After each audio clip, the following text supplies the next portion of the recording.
नमस्कार दोस्तों, हमारी आज की कहानी है कचरा बाहर निकालो। नीरा की सास जबान की बहुत कड़वी थी। हमेशा सीधी बात का भी उल्टा मतलब निकालकर चुभती हुई बात कहना उनका स्वभाव ही था।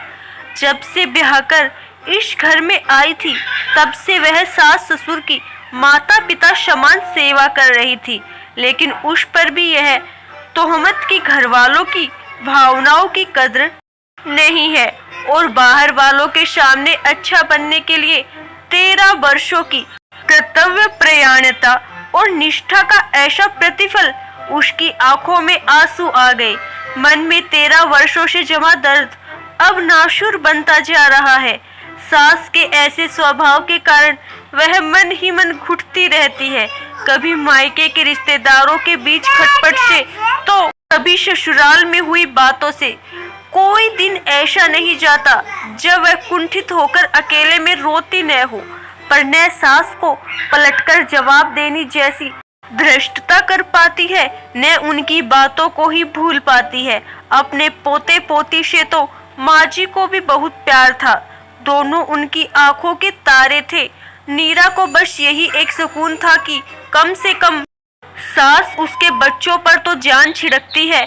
आज नीरा ने दुगनी गति से काम किया ताकि विजया मासी के आने के बाद चैन से बैठकर बातें कर सके।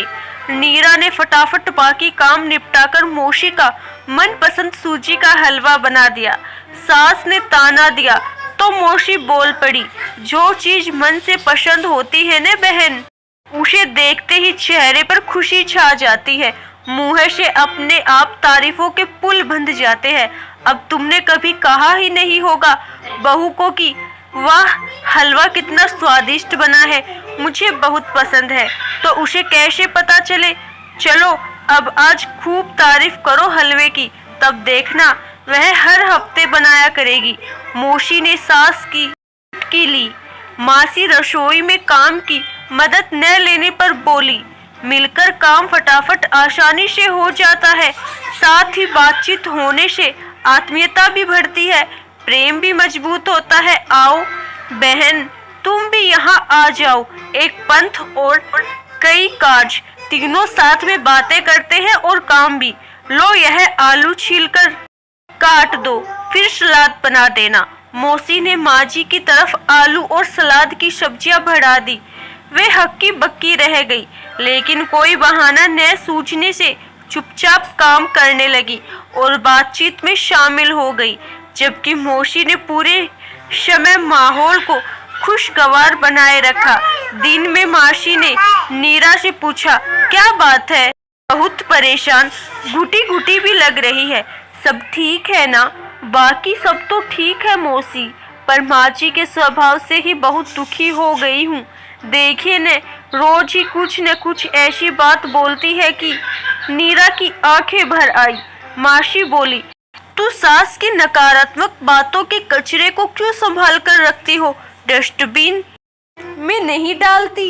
ये मन, ये शरीर हमारा घर है, इसे स्वच्छ और स्वस्थ रखना हमारा सबसे पहला कर्तव्य है। लेकिन देख रही हूँ कि तुम पूरी तरह से इस कर्तव्य की अनदेखी कर रही हो और कचरे की दुर्गंध से अपने तन मन को रोगग्रस्त करती जा रही हो।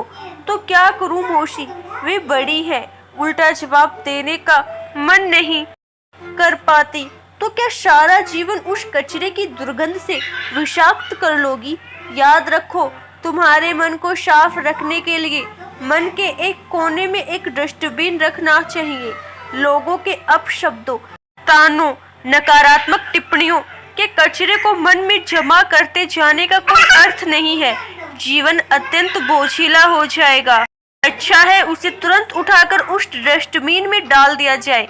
मौसी मुस्कुराते हुए बोली, जीवन में हर परिस्थिति और हर मनुष्य का स्वभाव हमारी इच्छा अनुसार नहीं होता, तो कहाँ तक हम झगड़ते रहे या फिर अपना जीवन खराब करते रहे। डस्टबिन खाली करो ताकि रिश्ते भी सुगमता से चलते रहें और जीवन भी। अरे वाह मौसी, आपने तो क्या अद्भुत उपाय सुझाया है जीवन में शांति बनाए रखने का। नीरा खुलकर मुस्कुराई। तो बस फिर आज ही अपने मन के एक कोने में डस्टबिन रखो, कचरा उसमें फेंको और अच्छा साथ लेकर आगे बढ़ो। मौसी भी खुलकर हंसती। और अगली बार जब मैं यहाँ आऊं तो ये दवाइयों का ढेर नहीं मिलना चाहिए। नहीं मौसी, कचरा निकालना कभी नहीं भूलूंगी। आशा करती हूँ दोस्तों आपको हमारी आज की कहानी जरूर पसंद आई होगी। धन्यवाद।